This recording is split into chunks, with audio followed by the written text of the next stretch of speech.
L'innovation avec Anne Le Gall. Bonjour Anne. Bonjour Thomas. Ce matin, une nouveauté qui concerne l'école puisque vous nous présentez le premier cartable solaire conçu en Afrique. Oui, a priori, c'est un sac à dos ordinaire pour transporter les livres et les cahiers, sauf qu'en plein milieu de ce cartable, il y a un rond rigide, noir. Ça donne un petit look branché et en fait, c'est un mini panneau solaire.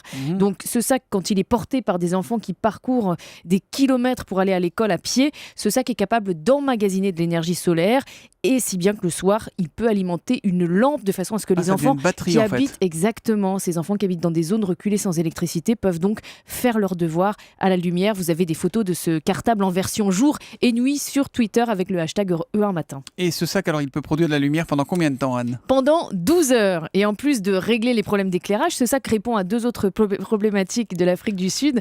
C'était là qu'il a été mis au point. D'abord, le problème de l'environnement. Ce sac est conçu grâce à du plastique recyclé. Et ensuite, il répond à un problème de sécurité en Afrique du Sud. Il faut savoir que le mauvais éclairage sur les routes conduit à la mort de 3 enfants par jour.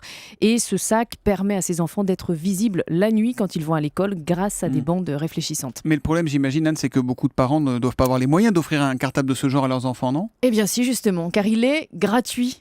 Société, absolument, la société Retaka qui les a conçus fonctionne sur le principe du mécénat. Ce sont des entreprises qui achètent ces cartables et qui les offrent à des écoles.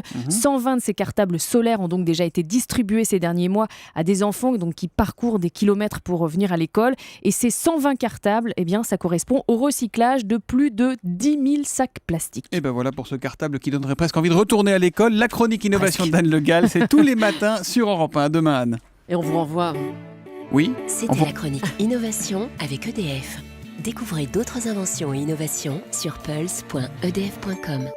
Oui, je voulais vous renvoyer à ce film incroyable qui s'appelle Sur le chemin de l'école et qui filme le parcours dans différents pays du monde de petits-enfants qui mettent des heures et des heures pour rejoindre une école. Merci Bruno Kras. Je vous en prie. Europe 1, 6h41. Nicolas Sarkozy l'a dit, il est pour